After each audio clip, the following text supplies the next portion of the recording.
Suzanne's Paparazzi Jewelry, 24/7 shopping available. 160920 is the code. Show her some love, like she showed us.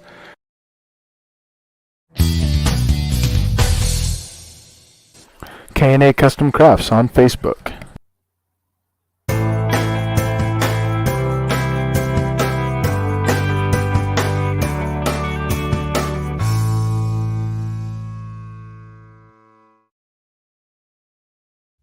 Hello and welcome to another edition of C2C Rank Em brought to you by Coast to Coast Entertainment Network. I am the host, Big B, alongside my co-host, the Prime Moose, halfway across the world, Tim Hendricks. How you doing? Doing good. Christmas week. I think this is the week everybody's been waiting for, and we've got a good bunch of lists today. Yeah, we got 7 different topics. We're gonna do a little wrestling today. We're gonna do a couple current lists, and then I think the next 5 are gonna be our all-time list. Could be current, could be legends, all that fun stuff. So, with that being said, let's get into it. The top. We'll start with our current top males. So, Tim, who is your number 5 top male? My current top male.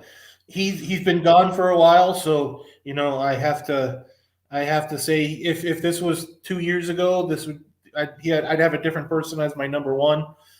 But I'm a big fan of his when I started getting back into wrestling, and that's the Eater of Worlds, Bray Wyatt. Ooh. Yeah, that is a good one. And this new character that they got coming, I can't wait. I can't wait to see how this turns out. God dang, I didn't. He was up there. I wasn't thinking, but for me, number 5, kind of the reason why I started watching AEW, because I was watching some of his clips, and he's just Joe Cool. I mean, he walks down with the glasses and just doesn't care. I think they introduced him from Who Cares, wherever. I mean, Orange Cassidy. I just kind of just like how he's just nonchalantly just in the ring, and he does his little hands in his pocket and wrestles half the match like that. It's one of the reasons why I got into AEW. So, all right, you're number 4. I'll be honest. I left him off the list, and I completely forgot about Orange Cassidy. I think the stuff that Orange Cassidy does now it's fun. It's to see him just way he interacts with people is just fun. My number 4 is the American Nightmare. I see Cody Rhodes, and it's just what he did with AEW and how he brought AEW to the limelight and brought it up to main event status to work against the WWE. But it was just, and when he went back to the WWE, it just cemented the fact is that he was one of the primetime players now in the wrestling world. So yeah, definitely Cody Rhodes. Yeah, that's a good one.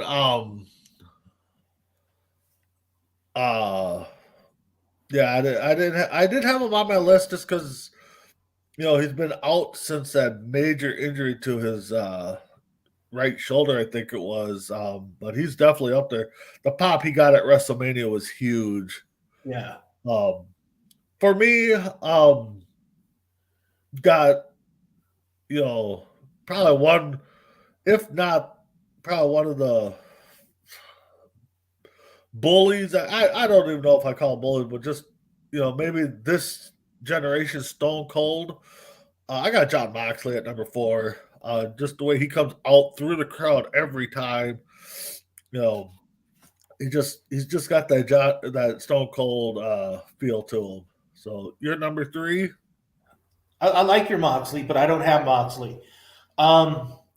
I've got somebody who when he left the WWE, he was riding such a high. He had such a huge push back in the, I want to say, in the 2000 or the mid 2000 teens.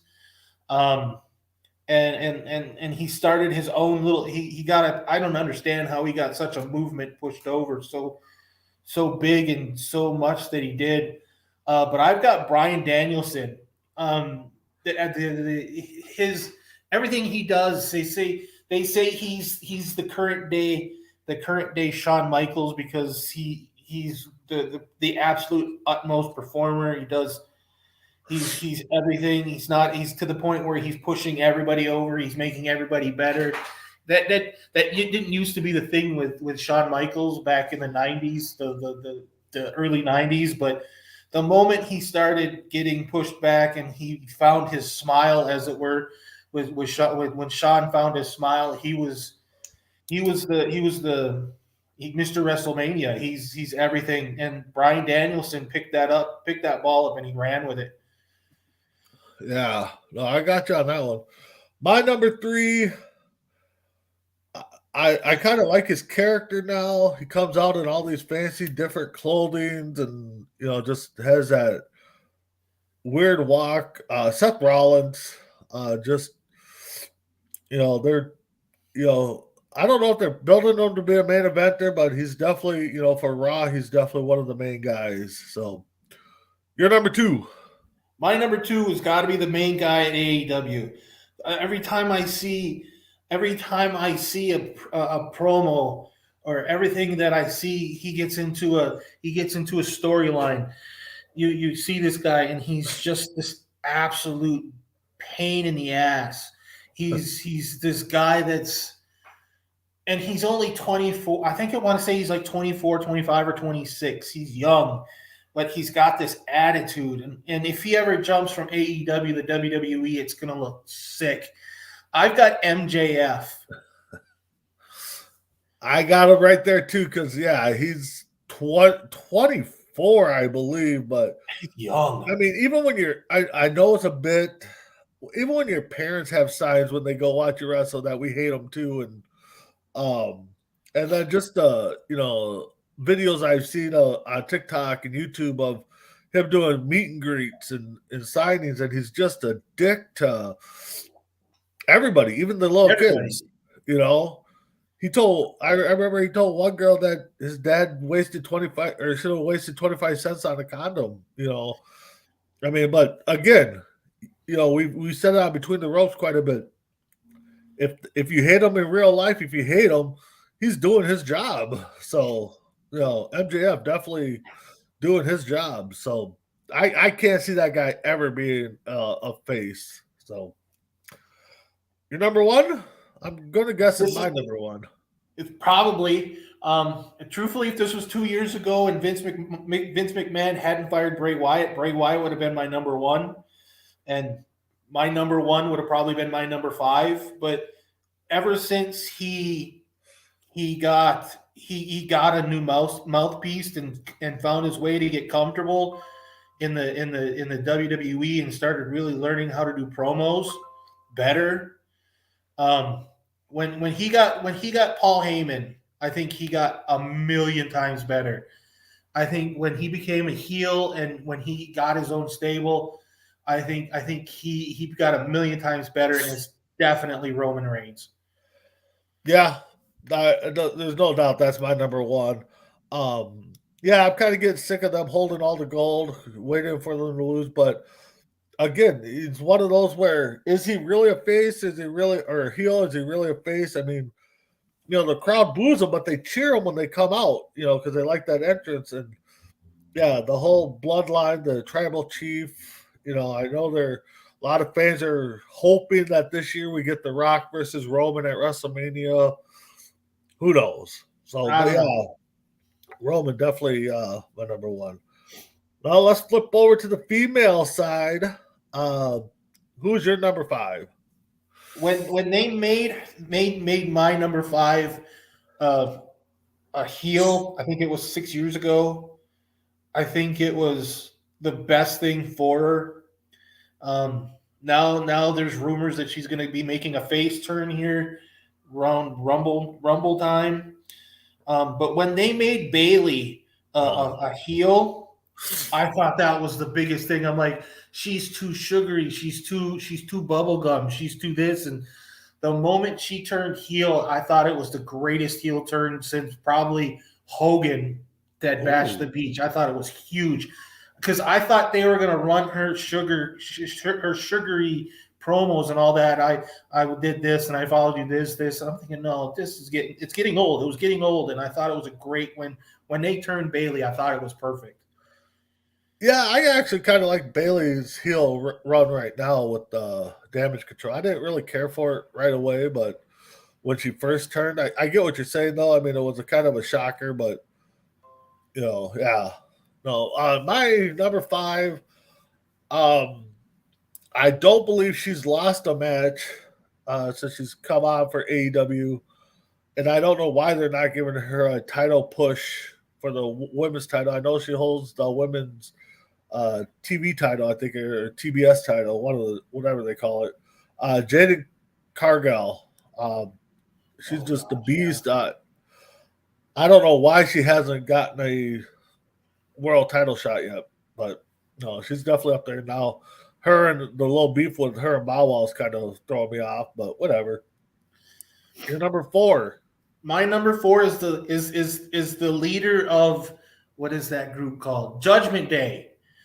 Oh, The true leader of Judgment Day, not Finn Balor, not Damian Priest, not Dominic. No, if you pay attention, Rhea Ripley seems to be running that faction more than Finn Balor does, and yeah, she's to me. I've loved her since she made that jump from NXT to WWE. She's just that all around badass, and when she finally gets that championship push, it's going to be huge. yeah. No, I like that. I left her off the list. For me, um, I've said it between the ropes many times. I do not know how she can wrestle with that long hair of hers. She's the current Raw Women's Champion. Uh, Another person they kind of teased to turn heel, but it's Belair. I mean, the girl's phenomenal, but I just don't know how she can wrestle with that long hair. I I have no clue. Yeah. Absolutely no clue. And that hair of hers is just But man, when she uses it as a whip, though, man, you is a hear it. weapon. Oh, who did So she hit that first time? Was that Becky? no, that was Banks. I think it was Sasha? at WrestleMania when they left the big welt on her side. Oh, that Yeah. scared the hell out of me when I saw it and I heard Yeah, it. I was like, okay. yeah. You're number 3. Well, we just brought her up and not Bianca. Um, Sasha Banks. Right now, everything that with all the rumors with Sasha, I mean, Sasha is the epitome of women's wrestling right now. To me, everywhere she goes, she's money. If she goes to AEW, she's gonna be a number one contender walking in. She goes to New Japan, she's gonna be a number one contender walking right in. Impact, she'll never go to Impact. I'm not even gonna say that. That would just be career suicide if she goes to Impact. She comes back to the WWE, she's a number one contender. She's a walking bank. Sasha Banks, without a doubt, is probably the best women's wrestler I've seen in 15, 20 years. Yeah. I left her off the list just because, you know, they walked out, created differences, whatever. And then just reading the reports, she's been gone for almost a year now, I think. And, she wants big time money. And I don't think WWE is going to give it to her. But speaking of big time, uh, I'm going with the man, Becky Lynch. She's one that between her, Banks, Belair, um, Bailey, Flair, I think they all put women's wrestling on the map. Um, she's held both titles. They called her the man. Now she's called what's called two belt back. And now she's I don't know what she's going with now, but she's one that I could see doing a face and heel runs and doing great. So I'll go with Lynch. You're number 2. My number two. My number two, if this was 2, 3 years ago, would probably be my number one. I've loved this woman ever since she's made the jump from NXT as well. Huge fan. And when they brought her together with Bray Wyatt, it only made her it only made her bigger.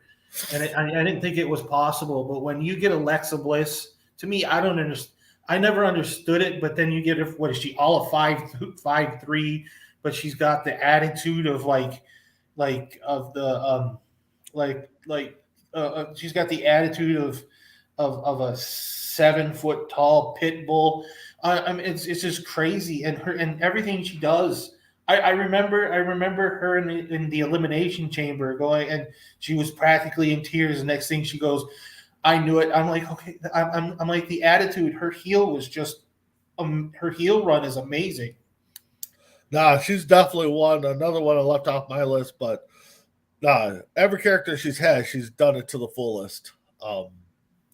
My number one, I think AEW did right in building the division around her, but I think they need to put the title back on her. Is Britt Baker, DDS or DDS.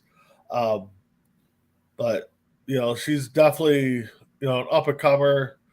I know a lot of people don't like her, but again, you don't like somebody because of how they're acting, they're doing their job. So you're number one. You brought her up on number three, and when you said big time, to me, I think right now the women's division in the WWE is Becky Lynch's. It's just you see Becky Lynch, and it's like she's another one. She's like Alexa Bliss. You give her a character, and she will run it into the ground, and dig it up and bring it, make it popular again. Again, it's just everything she does to be one of the original Four Horsewomen, to be everything that she does. And she's another one. I couldn't stand her when she was running through the man thing. There's no Big Time Bex. To me, Big Time Bex pissed me off, which means she was doing it right. But I love watching Becky Lynch. I think it was Becky Lynch and Sasha Banks in a Hell in a Cell. To me, I thought was probably one of the best women's matches I've ever seen. And it's just amazing to see what she does, and it's crazy. She's absolutely nuts. No, you're exactly right. For me, my number one,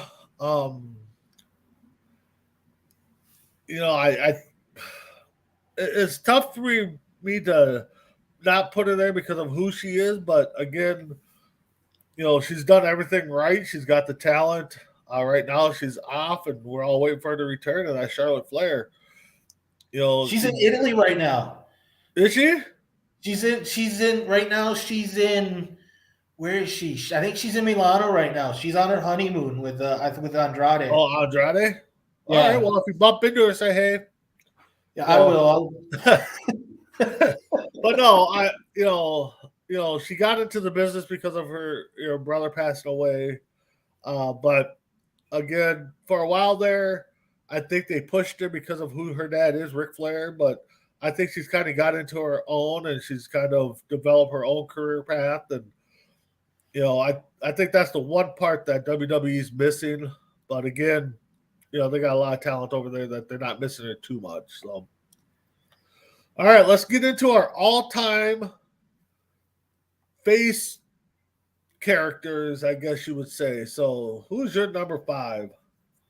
My number 5 is a staple from the WCW and in WWE. Still around, still a current guy. And every time I see him, and I've never seen this guy as a bad guy, never. And it's strange because with his longevity, I think he's my age, and he's been in around for 20 some plus years. Yeah, you got the confused look on your face. Yeah. I love that. Yeah. But I've never seen him play. I've never seen him do a heel. I've never seen him play heel, and it's Rey Mysterio. Oh. Yeah, I think the closest he got to a heel turn was when the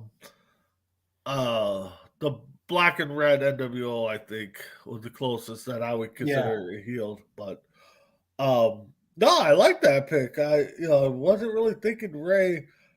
I know a lot of people are gonna, comment when they see this or message me because I have probably my only current face guy on here, um, current wrestler, and I just had a hard time making this list because like we're talking behind the scenes, we really don't know who the faces are, who the heels are, because it could change every week.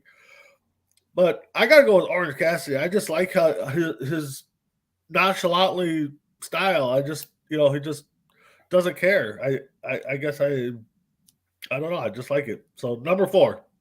Number 4 was the face that runs the place. To me, when I saw he had that what a couple 2-3 year run as a heel, but Yep. his face run is almost up there with Hogan. To me, to see how he is when he interacts with everybody, now he's becoming a movie star and a TV star. But when you see John Cena, it Oh, makes you you went that go, way. oh, Okay. I'm like, okay, Cena, I understand. Everybody's like, okay, I don't know. But to me, John Cena plays the face character, the baby face character so well, and he does it within the lines, and it's amazing to see. And I think, truthfully, I think what you see with John Cena is an all-time face. And I think it's exactly who he is in real life. So I don't think he's playing too far off of center. Okay. Oh, I like that one. So my number 4, I kind of toss and turn on putting them up here because you just never knew. But I think his feud with McMahon put him at more of a face, and every time he shows up, he's always getting the big pops. And you got to beat up your boss. I mean, how many people wouldn't have loved to do that? But Stone Cold, Steve Austin, I just great heel, but I think for his feud with Vince and just not caring, I think everybody just loved him for that, and so you're number 3. Your number 4 is my number 3. And the reason why I didn't know how to put him was the same reason, because he was a heel for so long, and I even think during his McMahon run, he was more of an anti-heel, but it Yep. was just he did everything that we all wanted to do, and you were a face to the working man. You were the baby face to the working man, because every man, woman, teenager, whoever had a job wanted to go in there and just punch their boss in the mouth, and he did it for us. And he said things the way we said them. He was almost as if he was the normal guy, and he's not built like Luger or Hogan. He's built like he's thick, but he's built like a normal guy. He's not really cut like a Cena or anybody else on 99% of my list. But yeah, Steve Austin, just for everything you said and more. Yep. My number 3, you can't talk wrestling faces without this guy. One of the biggest, I know, heel turns, but to me, growing up, was the icon of wrestling. I know I'm not talking Sting, but I know everybody calls him the icon. But everybody knows Hulk Hogan. So my number 3 is Hogan. Before the internet, I mean, he was the biggest thing going. So that's why I'm at number 3. You're number 2. My number 2 is the son of a plumber. Every time I saw Dusty Rhodes' matches, it didn't matter who he was in a match with. It was Dusty Rhodes, and I've been blessed enough to actually been around. My mom lived near Dusty in Florida, and she lived near Dustin, and it just a little story. And my mom wanted to buy Dustin's house, wanted to buy Gold Dust's house, and it was like, because he lived maybe 2-3 miles from my mom, and we were going into town. We were going into High Springs, and I'm just looking out the window, and there was this big guy on a riding lawnmower in a wife beater, a white wife beater, and a cowboy hat, and I'm like, that can't be. And I knew whose house it was, and I'm like, that can't be. Mom's like, what? I said, there is no way the American dream is on a riding lawnmower mowing his son's lawn, and it's just crazy. But everybody, if you're talking about one of the most respected faces, I've never seen him do a heel turn either. And it's like you expect, if you talk about one of the most respected wrestlers in wrestling history, and it's funny because it's crazy. Everybody talks about Dusty Rhodes, and everybody's got themselves to Dusty Rhodes impersonation. They're going to do it, and they thought I was the son of a plumber, and I dig ditches, baby. And it's just you look at it, and it's just Dusty Rhodes, and him against Flair. It's just timeless when you see those matches. No, that's a great one. I had a hard time keeping him off the list, but number 2 for me, I believe that's what we're on. Yeah, number 2. Greatest promo guy. Now he's doing everything. Everything he touches is pretty much turned to gold, and that's Dwayne "The Rock" Johnson. I just, again, I don't think he was a great heel. I think he's a better face because of the promos he cuts. But you're gonna love my cut everything. So you're gonna love my number 5 heel then. All right, all right. So who's your number 1 face? My number 1 face is your number 3. Okay. Everything. It was like for everything you said and more. He was Cena before Cena. To me, Hogan was. Everybody talked about wrestling. You didn't have to watch wrestling. You watched Rocky 3, and you knew that when Thunder Lips, when you saw Thunder Lips in Rocky 3, you go, oh my, that's Hulk Hogan. Oh. It's just, but the thing is, he was so much fun. It was he everything he did in the ring was just fun, and he was such a big face, and he sold everything, and it's just amazing at what Hogan did. Yeah, no doubt. For me, just because of the era we're in now, I kind of think he's topped Hogan in being popular wrestler with this generation, and that's John Cena. I mean, the guy's done X amount of Make-A-Wish. He's doing commercials now. He's coming back at the end of the month. I think I could have flip-flopped Hogan and him, but I think he's this version of this generation's version of Hulk Hogan. So, with the internet and stuff. So, all right, since you already kind of tipped it off, tell me who your number 5 heel is. My number 5 heel. If it weren't for the Nation of Domination, I don't think he becomes a heel, and I think he's out of the business. I really think he's out of the business. I think if Mark Henry told him to become part of the Nation, or somebody it was the Godfather. The Godfather told Vince to put The Rock in the Nation, and after that, it seemed like somebody lit a firecracker on him, and he just took off. Yeah, his heel promos are probably the best heel promos I've ever heard. Yeah, and it's crazy, especially, and he got lucky because he got put in at a time during the Attitude Era where they were unscripted. And he just laid it out there, and he didn't care. And he lived by the fact is it's better to ask for forgiveness than ask for permission. Yep. And his promo said it. No, Rock was a good heel. I think he was a better face. So for me, my number 5 heel, I know he didn't wrestle much, but his interaction and storylines and just the way every time he came out on stage to announce something, he got booed. He got booed. He still get booed. No longer with the company now because of some things. But Vince McMahon, I think, was one of the greatest heels. Granted, he's only wrestled maybe 10 matches, but I just think his storylines with everybody, even with his own family, I thought were golden. So you're number 4. My number 4. I can honestly don't think I've ever seen this guy wrestle. This is the weird thing. I know he's a wrestler, but and you were lucky enough to live in the state where he was the governor. Oh,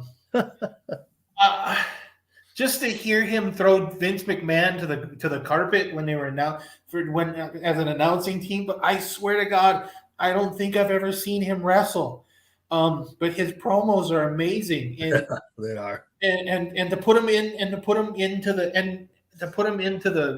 the broadcast booth for XFL, I don't know if that was genius or somebody had lost their marbles, but Jesse the Body Ventura, that guy, every time he opened his mouth, it seemed like he was going to make somebody angry.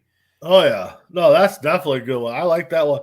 Not only do I live in the state that he was a governor from, I actually graduated from the same high school that he graduated from. So, for me, my number 4, number 4, greatest interviewer. He was still a wrestler, great wrestler, better heel than he was a face towards the end of his career. Had some iconic matches with even some iconic interviews with people. His biggest catchphrase was what was it? Everybody thinks he got the answer until I change the question or something like that. It's Roddy Piper. Oh, Piper. Just a great heel. I didn't care for him as a face even towards the end of his career. I liked him, but so you're number 3. My number 3. I got lucky enough to see a couple of his face runs, but it was weird. I think it was back in the early days when he was teaming with Mike Rotunda back in, I want to say, the NWA. But when he made the $1 Million Corporation, when you've got a phrase, everybody's got a price. Yep. And he picked on kids like he was the anti-Cena back in the 80s. Yep. He dribble the ball and I'll give you $100 and he kicks the ball away on the 9th one. Yeah. And that kid went to college to play basketball, which is even funnier. Ted DiBiase. Yep. To me, DiBiase at the time was, God, I hated Ted DiBiase. And he brought in Steve Austin. That's the weird thing, is he brought in Steve Austin as the Taskmaster. Yep. Back when he was the $1 million champion, and it was just so he was such a dick. Yeah. It was just DiBiase. I hated that guy so much. No, what's funny, I like that pick. I got to meet him when I worked at the airport at McDonald's. He came strolling in. That was great. I like that. That's a good one. For me, I think he's a great heel in AEW. But Christian has just turned it on. He was a great heel in Impact and WWE, but I just think what they're doing with him in AEW right now is just phenomenal. So I got Christian at number 3. You're number 2. My number 2. I was lucky enough, and I can honestly say I was lucky enough to see this guy wrestle live. I got to see The Rock live. I've got to see Steve Austin live. I've got to see a couple others live. But when he passed away, and he was starting a face run, which I thought was really crazy. Yeah, I got you thinking, don't I? But that's the only time I've ever seen him as a face. And the funny thing is, I got to see him in Milwaukee, and he was part of the Nation of Domination. The only white guy in the Nation of Domination. Everything. I mean, when you see Owen Hart, Yeah. Owen Hart played the exact opposite person that he was in real life. It's just crazy.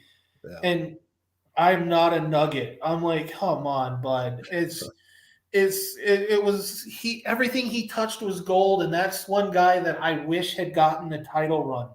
Oh And yeah, we really all had gotten do. a title run. And it's one of those ones you're sad to say that we missed out on probably a great title run. But Owen Hart to me is probably the second greatest heel in history. No doubt. Yeah, and he needs to be in the Hall of Fame. And I know there's personal vendetta from his wife, ex or widow, and the WWE. But I hope someday he gets in there. For me, the number 2 heel. Every time they put a face, it never works. But every time they make him a heel and pair him up with somebody, it's golden. And I joke around on Between the Ropes and say he's overrated. But and it shows again if you watch this past Monday night on where they're going with them, and that's the Miz. He's possibly the number 1 heel in WWE right now because you can't know where Roman's at right now, but Right. the Miz for sure. Every time he's a heel, it's just I don't know why they try to flip him to a face. It never works. You're number 1.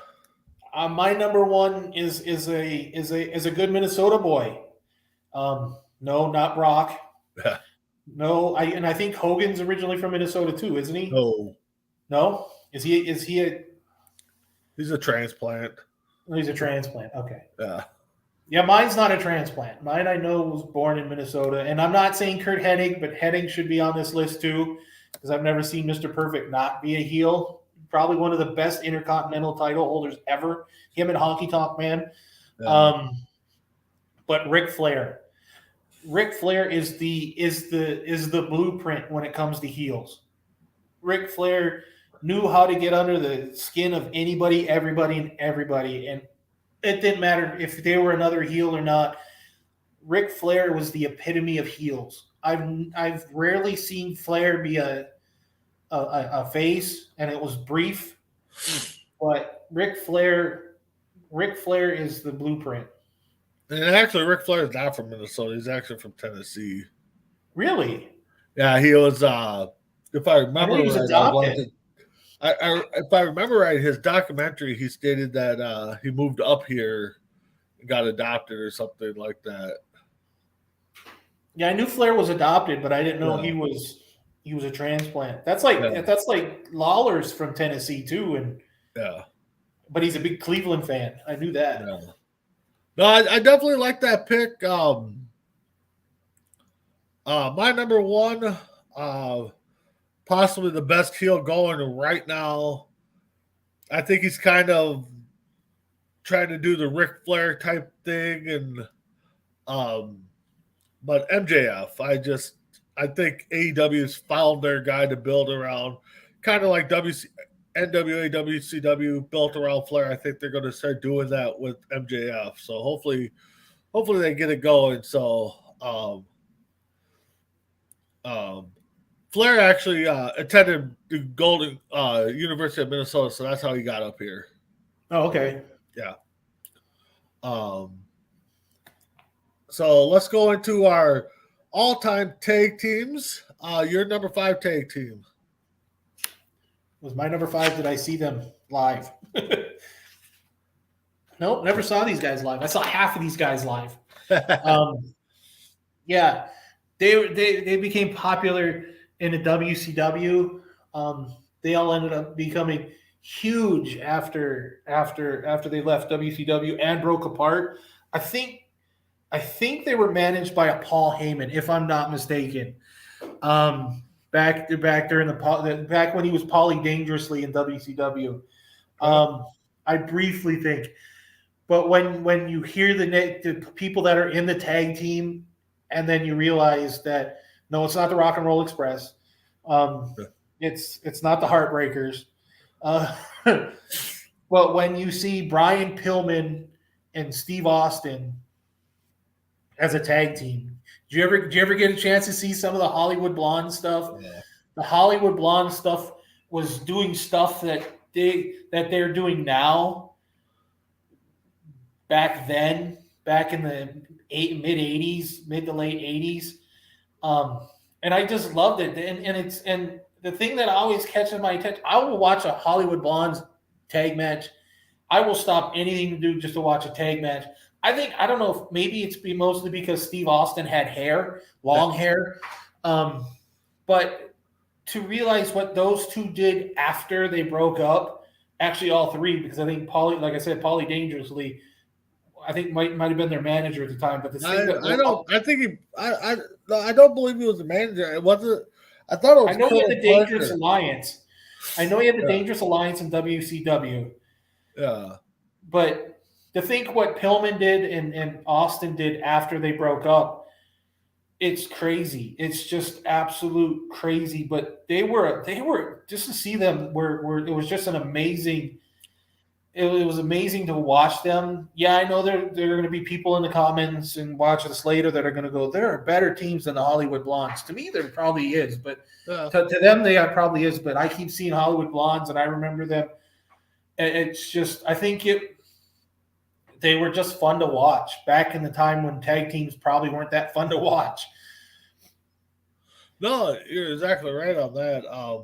And it was, if you watched I think it was the Pillman documentary. I think they talked about how they got together and the name and stuff. So, for me, number 5 right now, probably one of the best tag teams in AEW. Former used to be a WWE, left for whatever reason, but they're holding gold all over the place. And that's FTR. Those guys. They could do it singly and they could do it in the tag team. So that's not my number 5. So you're number 4. My number 4 is probably a lot of people's number 1s, which is kind of strange. I know they're probably on your list, probably a little higher than 4. But to think that these two started out in WWF at the time, I think they were 17, 16 years old as singles, but when they became a tag team, the stuff that they did, the stuff they put their bodies through with two other teams that are on my list, it's incredible to watch, and to see what they did in singles afterwards is still amazing. But the Hardy Boys just, the pop that they got was it when they came back? That was during WrestleMania 30 a few years ago, 34, 35 or something like that. Yeah, when they before came back. COVID-19. Yeah. But yeah, the Hardy Boys.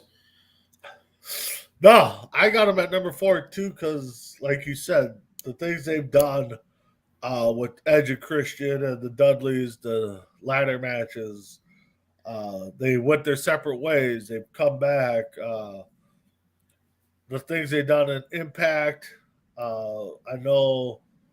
Well, they both are in AEW now. I think they were both in AEW at one time. But one's suspended or whatever, or hurt. But yeah, no, the Hardy Boys, phenomenal tag team. You're number 3. My number 3 you brought up with the Hardy Boys, Edge and Christian. To me, you got the 5 seconds of flash photography. I'm like, everything they did, again, what they did, put their bodies through to start out with the Brood and Gangrel, and to hold as many belts as that they did as tag teams and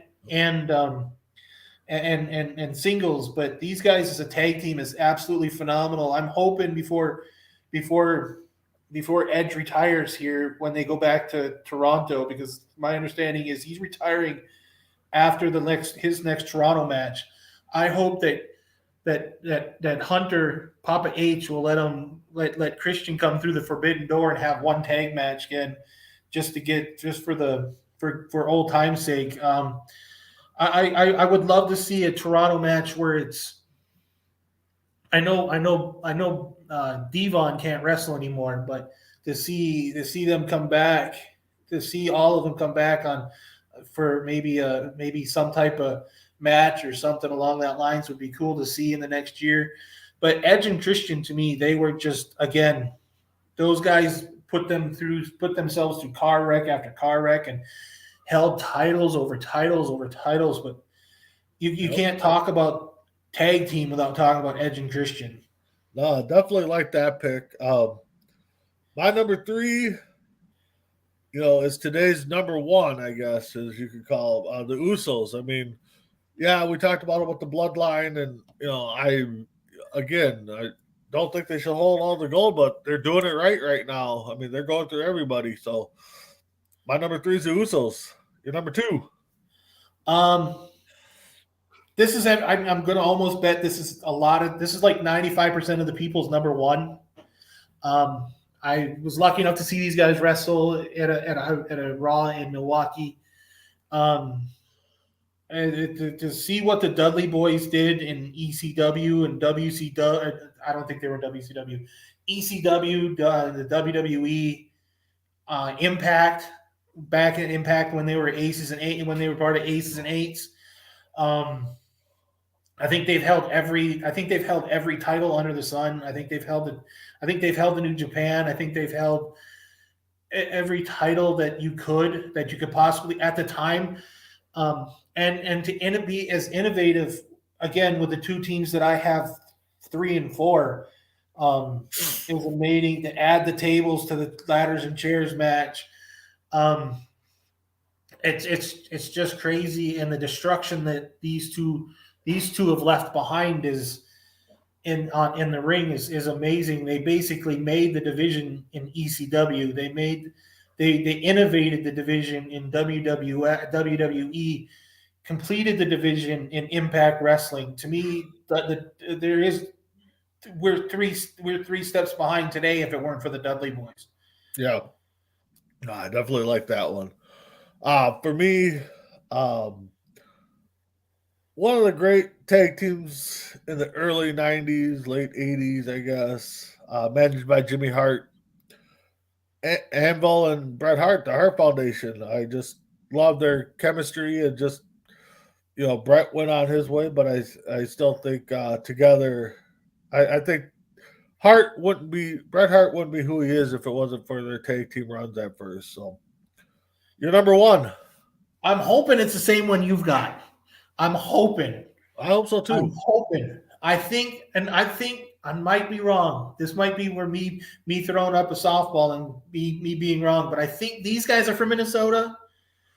Maybe. No, they're not. If I know who you're talking about, you know who I'm talking about. Yeah. These guys were the innovators. These guys were tag teams. And again, I was lucky enough to see these guys, and I think when I saw them, I saw them against. No, they weren't facing the New Age Outlaws. I was at Over the Edge in Milwaukee, in your house, Over the Edge in Milwaukee, back in '97, and they were being managed by Sonny for a brief time, and Darren Drozdoff was with them. This was the group. This was the group. If you were talking about tag team wrestling, you talked about Legion of Doom. You absolutely had. Everybody talked about Legion of Doom. Everybody wanted to be Legion of Doom. That's when the WCW had Legion of Doom. WWF made Demolition to be the next Legion of Doom. Yep. It was crazy. But yeah, Legion of Doom had every title under the sun. Yep. No, and that's who I have at number 1. Animal was not from Minnesota, but Hawk was. Okay. But yeah, no, I actually got to meet Animal a few years ago. Matter of fact, the year before he passed, at a local wrestling show here, kind of made him laugh too a little bit because he asked my son if he wanted to put the shoulder pads on for a photo, and I said nope. I was like, he's not old enough to get that honor yet. I'm getting that honor. So he got kind of chuckled about that. But LOD, like you said, and a matter of fact, when me and my mom and sister moved down to North Carolina, we're coming back. I think it was coming back to Minnesota, and a few rows ahead of us was LOD with Paul Ellery there on the same plane. Those guys That'd are be huge. cool. That'd be But, cool. yeah, but no, they're by far one of the best tag teams. Like you said, held every gold at that time in any federation they had. So, got about 10 minutes, so we'll probably go into a little extra time here, which is okay because we got nothing better to do. Let's go with our all-time stables. Your number 5 stable. This one made The Rock. I'm sorry. This is just the Nation of Domination. When you see everything there, you got the world's strongest man. You've got the Black Heart, Owen Hart. You've got Farouk. You've got D'Lo Brown. I got the Godfather. It was the Black Panthers. It was the Black Panthers version. It was just WWF's version of the Black Panthers in WWF. And Yep. I was lucky. Again, I got lucky enough. This is the pay-per-view that I went to, and I got to see these guys wrestle against Degeneration X, and it was everything they did. Yeah, it pushed bounds, but not as much as some others. But yeah, I like the Nation. Oh, I like that too. Yeah, I left them off my list. Though. My number 5 might not consider them a stable back in the early 80s, but the collection of talent that Bobby the Brain managed at one time, and I think it was one WrestleMania that he was like out there every other match because of who he managed, and that's the Heenan family. I don't think you consider them your typical stable, but I think for who they had, I think that's my number 5. Your number 4. My number 4, even though they're not together anymore, to me is probably the best modern day stable. After you see what they've did after they broke up, after the screw job by Seth Rollins, to me, when the Shield came on Raw, they were destructive. They were what the Outsiders were when the Outsiders went to the WCW. They came in, they just didn't care. They destroyed, and they just, it was to see the power and the absolute charisma that those 3 guys have now. I'm dying to see. I'm dying to be seeing a revival to it if Moxley ever comes back. It was fun. It was fun to watch, and I kind of hope that they would last longer than they did. But yeah, to me, the Shield was a stable unlike any other we'd seen in 10, 15 years. Yeah. No, I like that one. Left that one off my list. My number 4, probably, you talk about, crossing the lines with the Nation.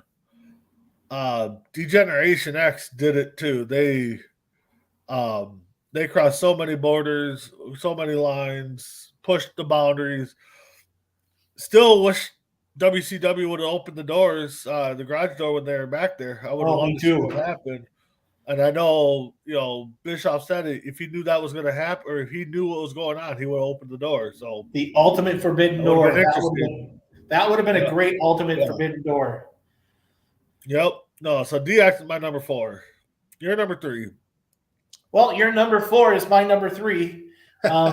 Again, it was for all the reasons that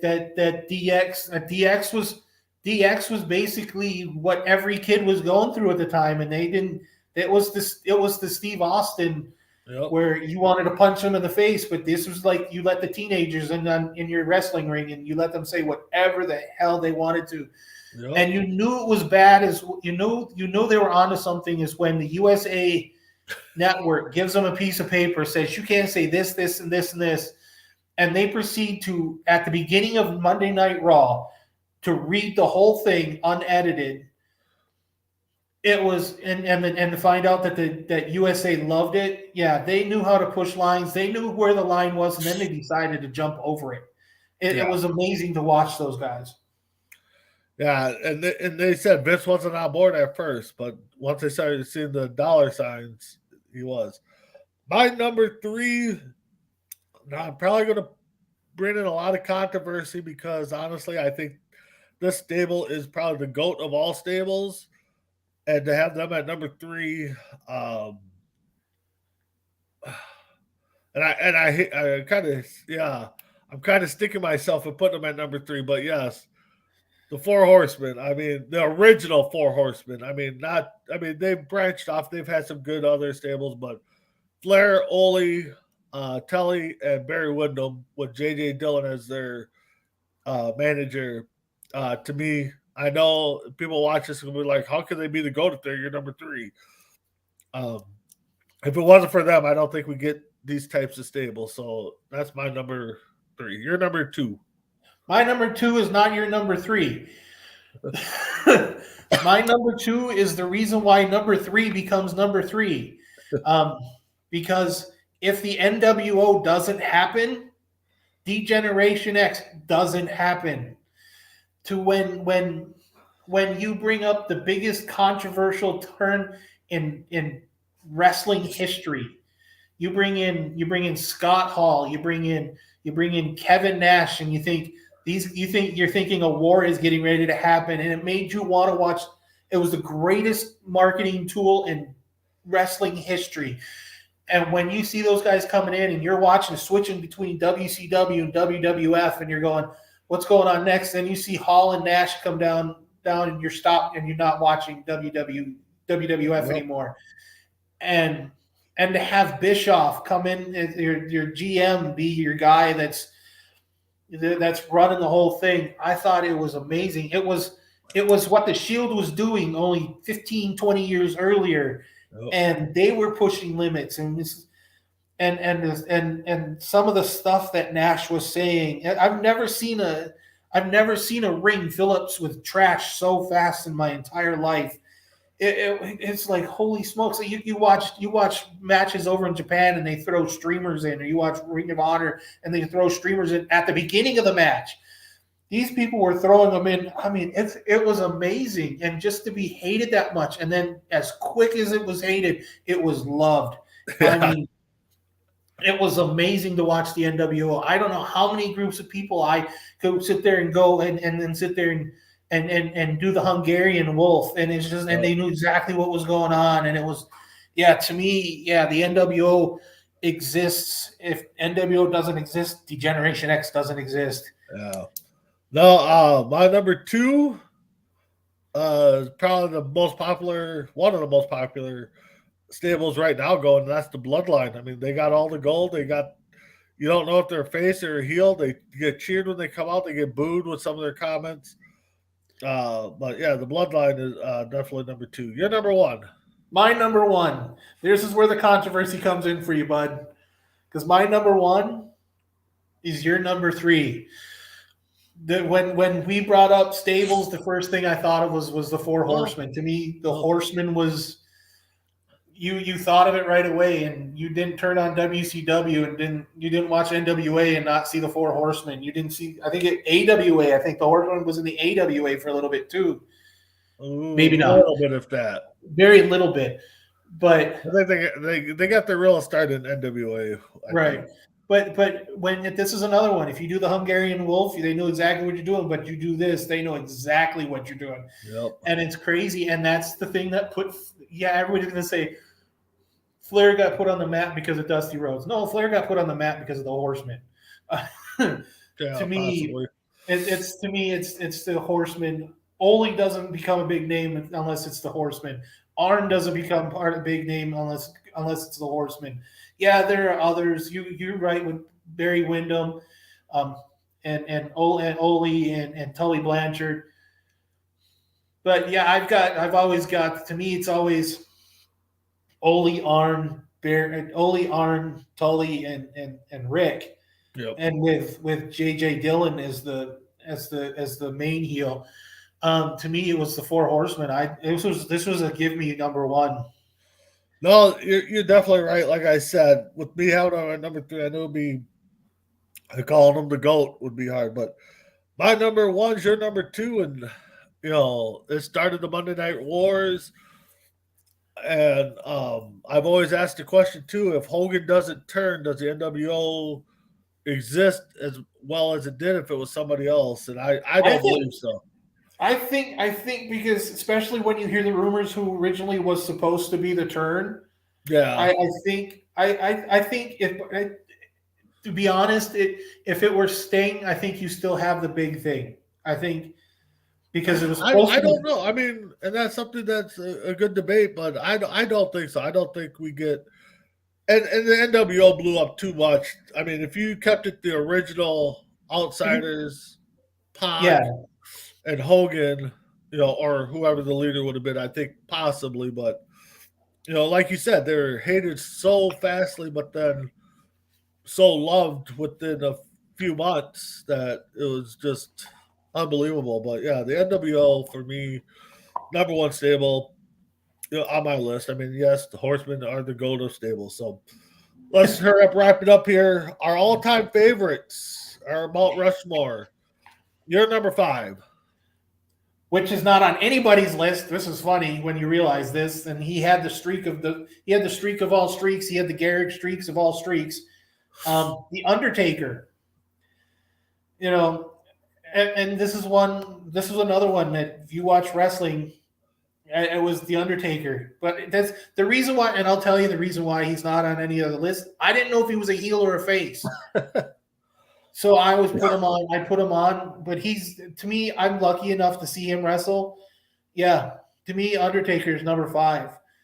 Yeah, you're right with Undertaker. You didn't know if he was a heel or a face. I think we knew more towards the end of his career that he was a face, but at the beginning, I think he was supposed to be a heel, and then you're right. The streak, I don't get it. My number 5, I'm going to put as a sleeper, just because he was a Minnesota kid, I believe. Ran the NWA, because that was Vern Gagne, but he was the face of the NWA for the longest time,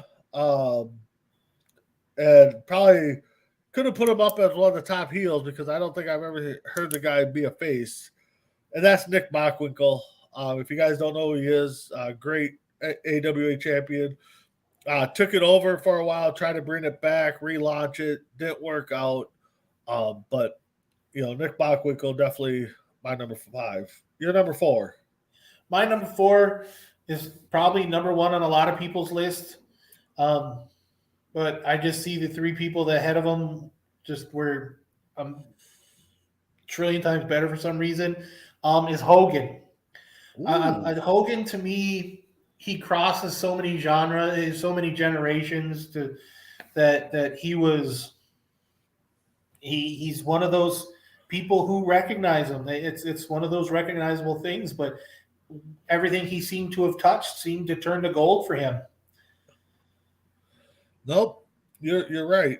Mine, I'll be honest, my 3 and 4 could probably flip flopped, and my 1 and 2 could have flip flopped either way. I can hear arguments both ways, but my number 4, Ultimate Warrior. The guy, yes, I know it's probably a lot of drugs induced, but the guy was just emotional, crazy. just 100 miles an hour the whole time. The man was crazy. When he came back, finally got inducted to the Hall of Fame, I thought that was icing on the cake. Sadly, 2 days later after that, but yeah, my number 4 is Ultimate Warrior. Your number 3. My number 3 actually lost in a squash match against Ultimate Warrior on one of his comebacks. I think it was WrestleMania. I think it was a Mania where he came back and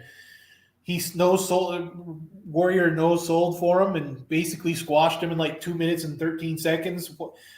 Warrior walked through the into Gorilla and got fired. And it was, and to me, this guy, I love everything he's ever done, except for maybe his stuff at WCW as Terra Ryzing. But his Blue Blood work with him and with William Regal, to me, Triple H, it's to me, I love watching everything he does. He knows another one. You don't know if he's a heel or a face sometimes. But that's why he's not on some of those lists, because you just don't know. But I like watching him. I just really have fun watching. He's one of those. He tears a quadricep and he finishes. He's done it twice and he's finished matches.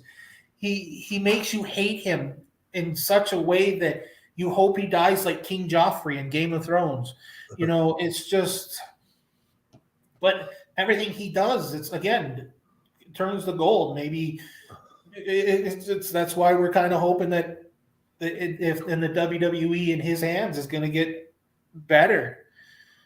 Yeah, no doubt. I like that pick. It was tough for me not to put him up there, but it's hard because I've always said who my top four were, and it's hard for me to change that. But anyways, my number three. I kind of referenced him earlier.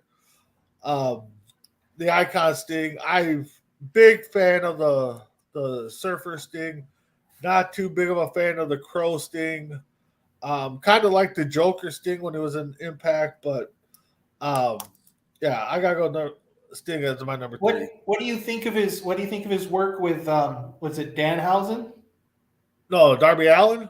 Darby Allin, yeah. Oh, great! I think he's stupid for doing these ladder matches and jumping off of stages and stuff. But who's your number two? My number two probably is one of your number, either one or two for you. But I put him on another list. I've actually put him on a couple lists. One purely coincidental because he was part of that tag team. But Steve Austin. Steve Austin was. To this day, he's got such a cult following that it makes Hogan look like he's been wrestling for 5 years, and Hogan and Austin's had Hogan's career. Just the things that Steve Austin does in the WWE now, everything outside of that, breaking his freaking neck. I know that's Kurt Angle, but when Owen breaks his neck and takes a year off, and see the pop that he gets when he comes back, his feud with McMahon is a feud that ranks right up there with Dusty Rhodes and Ric Flair. It's amazing what that man does and how he's pushed everything that he's ever done far past probably what he ever exceeded or thought he could do. Yeah. No, good one. Yeah, he's not on my list. He's up there a little bit. My number two, like I said, number one could flip-flop. I can hear arguments. Number two, the face of NWA and WCW for the longest time, Flair. I mean, what can we say? Leader of the Four Horsemen, 16-time world champ, styling, profiling, and that's who he was. And he's come out and said it. Ric Flair the wrestler was who he was, and it doesn't shock me to hear some of the stories come out about how he was, but that's my number two. So you're number one. Your number one. My number one is the son of a plumber man. To me, every time it's just Dusty Rhodes. Dusty Rhodes. You see what you see is what you get. The man, the probably the most respected. I'll be behind the Undertaker and probably Steve Austin. Actually, those guys are behind Dusty Rhodes. Yeah. What Dusty Rhodes did for wrestling can probably never be measured in our lifetime. What he's done for wrestlers that are wrestling now, probably the guy who's the blueprint when it comes to promos. And he wrestled, and he looked like he looked like he shouldn't be in a wrestling ring. He looks like Bam Bam Bigelow. He looks like King Kong Bundy. King Kong Bundy, who doesn't look like they need to be in a ring.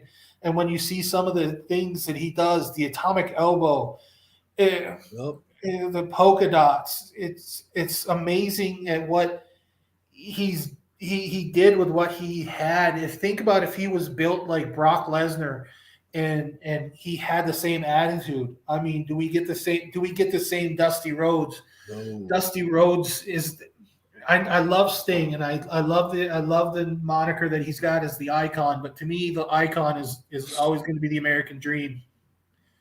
No doubt. I definitely like that pick at number one. Even a lot of wrestlers today still talk about how Dusty impacted them. I mean, DDP's Hall of Fame speech, he went up to Dusty and was talking about don't know if he can be the world champ. He goes, dude, if you can't be the world champ, then why are you here? Stuff like that. So my number one, to me, wrestling's not wrestling, especially WWF is not that without Hogan.